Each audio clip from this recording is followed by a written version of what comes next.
I'm Abigail Foster, 35, and my entire life has been overshadowed by my family's contempt. At my father's 60th birthday party in Raleigh, I sat quietly in the corner, staring at nothing more than a cold, dry piece of bread. The laughter around me echoed, yet my stepmother's cruel words cut through it all. "That's all you deserve." My sister smirked, adding, "Always invisible, always pathetic." Their words pierced like knives, but tonight I wasn't here to beg for scraps. I had come with a plan. The room sparkled with lights and the clinking of glasses. 60 guests, friends, business partners, the elite of Raleigh, completely unaware of what was about to unfold. In my pocket, a small USB drive made my heart pound like a war drum. When it was time for the speeches, I rose to my feet, legs trembling but eyes steady. "Let's watch something real," I said, my voice slicing through the noise. The screen lit up, and in that instant my stepmother's smile froze. My sister's eyes widened in shock. Whispers died away, replaced by a heavy silence. "Turn it off!" My stepmother screamed, her voice shrill, but it was already too late. All the guests sat in stunned silence, their eyes locked on the screen, and I knew the truth had finally been revealed. If you were in my place, would you dare expose everything in front of your family and friends, or would you stay silent to keep the peace? Share your thoughts. In the comments, your answer might inspire someone who's facing the same battle. Days before I faced my family, I sat in my Raleigh apartment staring at an email that felt like a trap. As a documentary filmmaker, I spend my days chasing stories of people the world overlooks, ironic since that's been my life. My tiny studio, cluttered with camera gear and half-edited scripts, is my sanctuary in a city that worships wealth. My mother passed when I was 5, leaving me with memories too faint to hold. By 7, my stepmother moved in with her daughter Shannon, 3 years my junior. That's when everything changed. Karen, with her cold stare, made it clear I wasn't her priority. Shannon, always trailing her, learned to mimic that disdain, her smirks cutting deeper than words. Growing up, I was the afterthought. Karen dressed Shannon in designer clothes, paid for her piano lessons, and cheered at her school plays. Me, I got faded jeans and silence. At 10, I asked to join a family dinner with Dad's business partners. Karen's response was sharp. "You're not part of this." Shannon chimed in. "Stay out of it, Abby." Dad, buried in his real estate deals, didn't notice or didn't care. I shrank, learning to stay quiet to blend into the walls of our sprawling Raleigh house. My escape was a cheap camcorder I bought at 16, filming stories of kids like me, ones nobody saw. Karen called it wasted time. Shannon scoffed. "Your films won't change anything." I left home at 18, piecing together a life through scholarships and late-night editing sessions. Shannon, meanwhile, glided through college on family money-landing internships, Dad's name secured. Karen threw her a lavish graduation party I wasn't invited to. Dad sent me a check with a scribbled note, "Congrats." That was it. The distance between us grew, but the sting of being less than never faded. I poured it into my work, crafting documentaries that won small awards, but never the spotlight. My friend Ellen Reed, a graphic designer I met in high school, was the only one who saw what I could do. Over coffee at a downtown cafe, she'd say, "Your films matter, Abby. Don't let them dim you." When the email for Dad's birthday arrived, signed by Karen, my first instinct was to delete it. The words were formal, like I was a distant cousin, not family. I pictured walking into that elegant hall surrounded by Raleigh's elite, only to be ignored again. Why bother? But Ellen, sprawled on my couch, grabbed my phone. "You're going," she said, her voice firm. "Not to please them, to prove you're not invisible." I stared at her, my chest tight. I'd spent years dodging these confrontations, burying the hurt in my work. But Ellen's words hit hard. She was right. I wasn't that kid hiding in her room anymore. I thought back to moments that still burned, like the Christmas when Karen gave Shannon a sapphire bracelet while I got a bookstore gift card. Or Shannon's Sweet 16, where Karen rented a ballroom but my graduation passed, with a text from Dad proud of you. Every slight built a wall, but it also built me. My films, my grit, they came from that pain. I wasn't going to that party to beg for a seat at their table. I was going to stand tall to face the family that pushed me aside. 2 weeks before the party, Ellen burst into my apartment one evening, her eyes wide with urgency. She'd been sketching at a downtown Raleigh cafe when she overheard Shannon on her phone, her voice hushed but smug. "It's all set," Kyle Shannon said, barely audible over the clink of coffee cups. "The shares will be mine soon." Ellen caught the name Kyle Shannon's friend, always lurking at family gatherings with a slick grin. She didn't hear much else, but that phrase, K. Hoach Kofan, sent a chill through her. When she told me, my heart skipped. Cher's dad's real estate company was his life's work, the cornerstone of our family's wealth. Why was Shannon whispering about it like a thief? I felt a knot in my stomach. Karen had always pushed Shannon to the front, grooming her to inherit Dad's legacy, while I was left out of every boardroom talk. Was this their latest scheme to cut me out completely? Or worse, were they plotting against Dad? Ellen, pacing my living room, didn't mince words. "Shannon's up to something," she said, tossing her sketch pad on the couch. "She's not smart enough to cover her tracks." I nodded, my mind racing. I'd spent years capturing other people's secrets on film, now I had to uncover my family's. We started digging that night. Ellen remembered a shared cloud account from a freelance job she'd done for Shannon's marketing side hustle. Shannon, true to form, hadn't changed her password. We huddled over my laptop, the screen's glow casting shadows as we scrolled through her messages. Most were trivial dress fittings, lunch plans, but then we found a thread with Kyle Ramsey, Shannon's college buddy.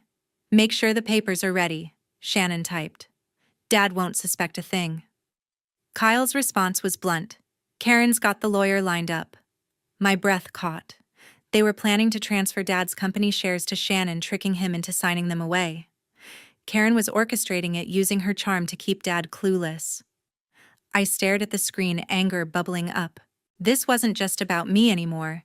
It was betrayal, pure and cold. Dad had poured his soul into that company, building it from a single office to a Raleigh empire. I pictured him in his study, signing deals with that quiet pride, unaware his wife and stepdaughter were scheming behind him. Ellen, leaning over my shoulder, muttered, "They're playing dirty." I nodded, my jaw tight. "We need proof," I said, "something they can't deny." We kept searching. One message from Kyle jumped out. "Bring the documents tomorrow." All set for the transfer. Attached was a draft agreement detailing how Dad's majority shares would go to Shannon, with Karen's signature already scrawled at the bottom. I saved it to a USB drive, my hands shaking. This was bigger than I'd imagined, a calculated move to strip Dad of his legacy. I thought of confronting Karen, but her sharp tongue would twist it against me. Shannon would just laugh. No, I needed something solid, something public. Ellen had an idea. "Let's catch them talking," she said, her voice low. The next afternoon, she trailed Shannon to a bar on Fayetteville Street, blending in with the crowd. I stayed back, editing footage at home, my phone buzzing with her updates. "They're here," she texted, then sent a shaky audio clip from her phone. Shannon's voice came through clear and cocky. "Once Dad signs, it's ours. He trusts Karen too much." Kyle's laugh crackled in the background. "He's got no idea." I gripped my phone, fury rising. They thought they could play Dad for a fool, and me along with him. Back at my place, Ellen and I pieced it together. Karen would slip the papers into a routine contract, convincing Dad it was business as usual. Shannon would get the shares, and I'd be left with nothing. Not that I wanted the money, but the lies cut deep. Ellen looked at me, her eyes fierce. "You've got enough to bury them," she said. I clutched the USB, my resolve steeling. The party was my shot to expose them. The night of the party arrived. I walked into the historic Raleigh Hall, its wooden columns and chandeliers glowing with old money charm. The air buzzed with laughter and clinking glasses, the kind of crowd that thrived on status. I'd dressed simply a black dress, no frills, knowing I'd never blend in with the tailored suits and sparkling gowns.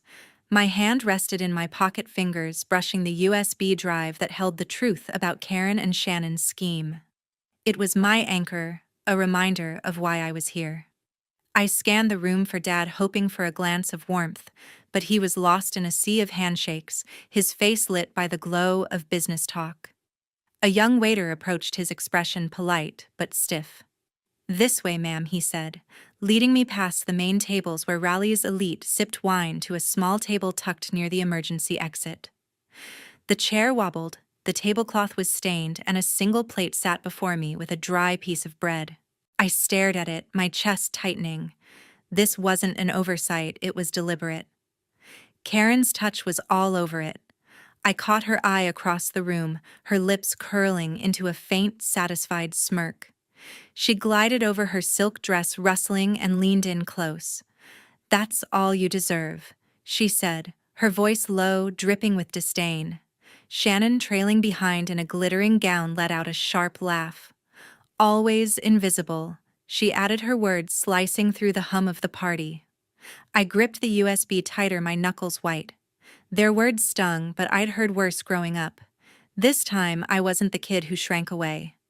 I forced a smile, holding Karen's gaze.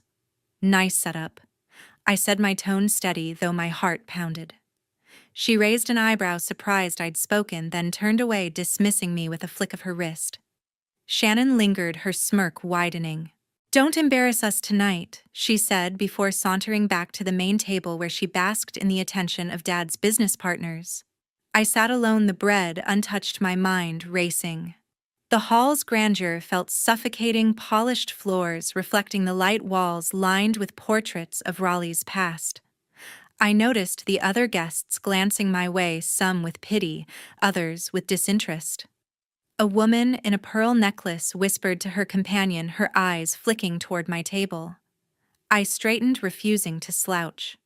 I wasn't here for their approval. The USB in my pocket was proof I had something they didn't. Truth. I thought of the messages I'd found, the audio of Shannon and Kyle plotting to steal Dad's company. That knowledge kept me grounded even as the room seemed to close in. Dad finally appeared, moving through the crowd with a tired smile. I stood hoping to catch his eye, but Karen intercepted him, her hand on his arm, steering him toward a group of investors. He didn't see me, or maybe he chose not to. The familiar ache hit, but I pushed it down. This wasn't about winning his love tonight.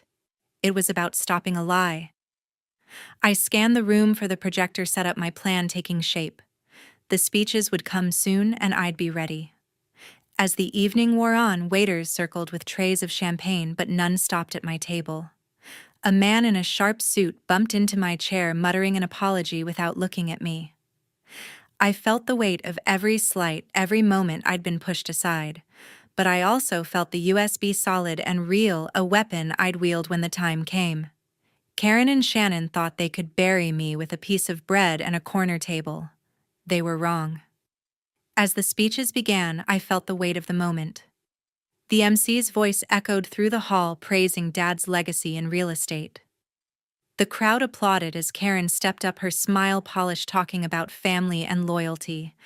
I could barely listen, my pulse racing. This was it, my chance to show them all. I caught the eye of the AV tech I'd spoken to earlier, a nervous kid who'd agreed to help after I slipped him $20. I gave him a nod, and he slipped into the control booth. Karen finished to polite claps, and the MC called for more remarks. I stood, my legs steady despite the knot in my chest. "I have something to share," I said, my voice cutting through the murmurs. Heads turned, some curious, others annoyed. Karen's smile froze, and Shannon's eyes narrowed from the main table. I walked to the stage, the USB in my hand, and handed it to the tech. "Play it," I whispered. He plugged it in, and the screen behind me flickered to life. The video started with a grainy text message blown up for all to see, Shannon's words to Kyle. "Make sure the papers are ready. Dad won't suspect a thing." Gasps rippled through the room. The screen shifted to another message, Karen's name clear, the lawyers set. Then came the audio clip. Shannon's voice unmistakable. Once Dad signs, it's ours. He trusts Karen too much. Kyle's laugh followed cold and smug. He's got no idea. The crowd went silent, the air heavy with shock. I stood still watching their faces, some wide-eyed others whispering furiously. Karen's composure cracked. She stood, her voice sharp. Turn it off, she snapped, but the tech looked at me unsure. I shook my head, and the video kept rolling, showing the draft agreement with Karen's signature outlining the plan to transfer Dad's shares to Shannon. The hall erupted in murmurs, guests turning to each other, their faces a mix of disbelief and outrage. I glanced at Dad, his expression shifting from confusion to something darker, betrayal. He stood slowly, his eyes locked on Karen. Before anyone could move, Kyle stumbled in from the back, his face flushed, clearly caught off guard. It's true, he blurted, his voice shaky as eyes turned to him. Shannon and Karen, they planned it all. I just followed orders. The room exploded in chaos, guests shouting questions, some glaring at Shannon, who sat frozen, her charm shattered. Karen stepped toward Dad, her hands raised, voice trembling. Gregory. It's not what it looks like, she said, but he cut her off, his face hard. Explain this. Dad said, his voice low but piercing, pointing at the screen. Shannon tried to speak, her words stumbling. Dad, it was just a misunderstanding, she said, but her voice cracked, unconvincing. I stood silent, letting the evidence speak. The guests' whispers grew louder, their judgment clear. A woman in a velvet dress leaned toward her husband, muttering about disgrace. A man in a tuxedo shook his head, staring at Karen. I felt a strange calm, the weight of years lifting. I'd done what I came to do. Dad turned to me, his eyes searching mine. For the first time that night, he saw me, really saw me. You did this? He asked, his voice soft but heavy. I nodded, my throat tight. I had to, I said. He didn't respond, but his gaze held something new. Respect maybe, or regret. Karen tried again, her voice shrill. She's lying, Gregory. She's always been jealous, but the crowd wasn't listening. The evidence was undeniable, and her mask had slipped. Shannon stood, her face pale, and tried to slip toward the exit, but guests blocked her path, their stares cold. Kyle, still standing, awkwardly muttered, I didn't mean for this, but trailed off as heads turned. The hall felt smaller, the chandelier's glow harsher as the truth settled over everyone. I stepped back, my role done. I'd spent years being invisible, but tonight I'd made them see. The MC cleared his throat, trying to regain control, but the night was broken. The room still buzzed with tension. I stood off the stage, my heart steady, but my hands clenched, watching the chaos unfold. A tall man in a tailored suit stood up from the main table, his face stern. Matthew Stone, senior partner at Stone & Associates, he announced, his voice cutting through the noise. Gregory, we've trusted your family for years, but this... He gestured at the frozen screen still displaying Karen's signed agreement. We're done here. The merger is off. The crowd gasped, heads turning to Dad, whose face paled. Karen lurched forward, her voice shrill. This is a mistake, she cried, her hands trembling as she faced Matthew. Those documents were just drafts. Nothing was finalized. Her words sounded desperate, clinging to a crumbling facade. Shannon jumped in, her face flushed. It's all a misunderstanding, she said, forcing a smile. Abigail twisted everything, but her voice wavered and the guests weren't buying it. A woman in a sapphire dress turned away, whispering to her companion. A man in a bow tie shook his head, his expression cold. The room's mood had shifted, no one trusted them anymore. I watched silent as the weight of their lies crushed them. Matthew didn't bother responding.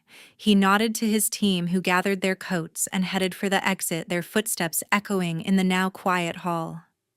Other guests followed, some muttering about broken trust, others casting sharp glances at Karen and Shannon.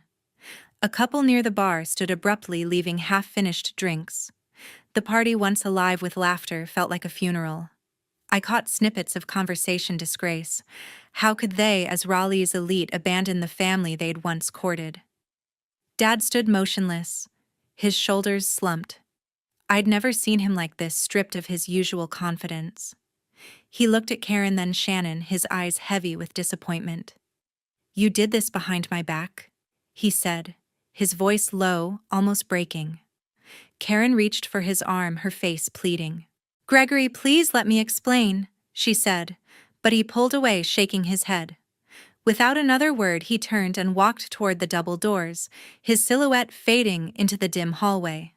The sight hit me harder than I expected, not triumph, but a quiet ache for the father I'd always wanted closer. Shannon spun toward me, her eyes blazing. "You ruined everything." She hissed, her voice sharp enough to draw stares. I met her gaze, unflinching. "You did that yourself?" I said, my tone calm but firm. She froze, her mouth open, but no words came. Karen, still standing near the stage, looked small for the first time, her elegance undone. "You'll regret this," she muttered, but her threat lacked weight. The guests who remained ignored her, their backs turned as they whispered among themselves. I felt no need to respond. Their world was collapsing, and I'd only held up a mirror.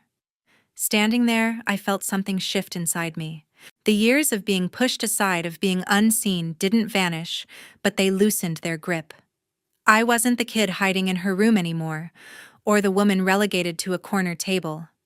I'd stood up, shown the truth, and the room had seen me. A woman in a red gown approached, her expression soft. "That took courage," she said quietly before walking away. Another guest, an older man with glasses, gave me a nod, his face unreadable, but not unkind. Their gestures, small as they were, grounded me. The hall emptied quickly, the clink of glasses replaced by the hum of hushed voices. Karen and Shannon stood alone near the stage, their faces drawn, no longer the untouchable duo they'd been. I didn't gloat, I didn't need to. The truth had done its work. I thought of my films, the stories I'd told for others, and realized this was mine. I'd spent years documenting pain and resilience, and tonight, I'd lived it. Months later, the dust had settled, and I faced a new reality. The family company crumbled faster than I'd expected. Without Matthew Stone's merger, other partners pulled out, spooked by the scandal. By spring, Dad's real estate empire, once a Raleigh cornerstone, was bankrupt. I read about it in the local paper, the headline, "Stark Foster Properties Collapses Amid Betrayal." I felt a pang for Dad, who'd poured his life into those buildings, but I didn't regret my choice. The truth had been necessary, even if it tore everything down. Karen's fall was just as swift. Raleigh's high society, once her playground, turned its back. I heard she showed up at a charity gala, her usual elegance intact, but the women she'd once dined with, ladies in pearls and tailored dresses, gave her cold shoulders. Whispers followed her. She betrayed Gregory. Invitations dried up, and her name vanished from the social pages. I saw her once crossing Hillsborough Street, her face drawn, clutching a coffee cup like it was her only anchor. I didn't stop to speak.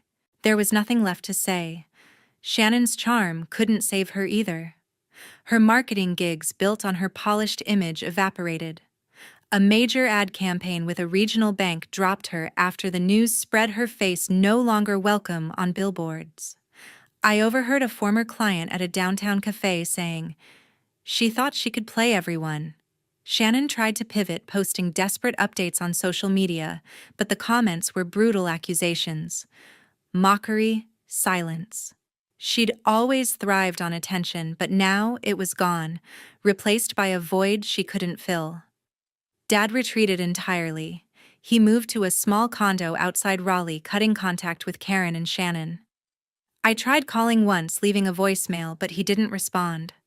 A mutual friend told me he was spending his days fishing, a quiet escape from the wreckage. I wanted to reach out to rebuild something, but his silence spoke louder than words. He'd trusted Karen, believed in Shannon, and their betrayal had broken him. I carried that weight, knowing my actions had forced him to see it, but I couldn't undo the past. For me, life took a different turn. A week after the party, I got a call from Susan Clark. a producer I'd met at a local film festival years ago. She'd been at the gala, one of the few who'd nodded at me with respect. "Your courage stuck with me," she said, her voice warm over the phone. "I've got a project, a documentary on family legacies. You in?" I met her at a small studio off Glenwood Avenue where we pored over contracts and storyboards. Susan's confidence in me felt new, untainted by the family drama. I signed the deal, my pen steady, a spark of pride igniting. It was my first real break, a chance to tell stories that mattered. The work consumed me. I spent mornings editing footage, afternoons scouting locations, my apartment now a maze of scripts and coffee mugs. Susan pushed me to dig deeper, to capture raw truths, the kind I'd always chased. I thought back to my old camcorder days, filming shadows to feel seen, but this was different. I was building something of my own, not proving myself to anyone. The crew respected me, their nods and quick smiles, a quiet validation. For the first time, I wasn't invisible. Raleigh felt smaller now, its old wounds fading. I walked past the shuttered Foster Properties office one evening, its sign, rusted windows dark. I didn't linger. The past was done, and I was moving forward. Susan's project was gaining buzz with screenings planned across the state. I poured myself into it, framing shots that told stories of loss and resilience, echoes of my own journey. My name, my work was starting to carry weight. I thought of Dad, sometimes wondering if he'd ever call. I hoped he'd find peace, maybe even pride in what I'd become. Karen and Shannon were shadows now, their lives unraveling while mine took shape. I didn't wish them harm, but their absence felt like freedom. The city, once a cage of expectations, was now a canvas for my stories. I sat at my desk one night, the script open, and felt a quiet strength. This was my future, and I was ready to write it. A year later, I stood on my own stage, ready to share my work. The theater on Hargett Street was packed, the air humming with anticipation. My documentary, a tapestry of family legacies woven with raw honesty, was about to premiere. I stood at the podium, my hands steady, looking out at faces I didn't know, strangers who'd come to see my story. The lights dimmed and the screen glowed, each frame a piece of my heart. I watched the audience lean forward, their eyes locked on scenes of fractured bonds and quiet triumphs. When the credits rolled, applause erupted, warm and genuine. I felt a swell of pride, not just for the film, but for the path that led me here. After the screening, people lingered, their voices soft as they shared their own stories. A young woman in a denim jacket thanked me, her eyes bright. "Your film made me want to speak up," she said. An older man in a tweed cap shook my hand, saying, "You've got something real here." Their words stayed with me, proof that my work mattered. Susan had been right, telling the truth even when it hurt could move people. I signed posters in the lobby, my name in bold print, a marker of how far I'd come. Later that week, my phone buzzed with a number I hadn't seen in months, Karen's. Her voicemail was hesitant, her voice stripped of its usual edge. "We need to talk," she said, "for old times' sake." I listened, my thumb hovering over the call button, but I didn't press it. I deleted the message, my heart calm. Karen's world had unraveled, and she wanted something from me, forgiveness maybe, or a way back into my life. But I was done carrying her weight. I'd spent years under her shadow, and I wouldn't step back into it. I turned off my phone and walked away, the decision final. One crisp morning, I drove to the old Raleigh Hall, its wooden columns now weathered, the chandeliers dark. The building stood empty, a relic of that night when everything changed. I parked and stepped out, my camera in hand. The air was cool, the street quiet. I framed a shot of myself in front of the hall, my reflection faint in the glass doors. The click of the shutter felt like a full stop, a way to mark my freedom. This place, once a stage for my pain, was now just a backdrop. I wasn't the woman relegated to a corner table anymore. I was someone new, unburdened. I thought about the journey that brought me here. The truth had been my weapon, not to destroy, but to build. Exposing Karen and Shannon's scheme had cost me a family, but it gave me something greater, myself. I'd learned that silence could trap you, but speaking out, even when your voice shook, could set you free. I wanted others to know that too. At the screening, I'd ended my speech with a simple call: stand up for your truth.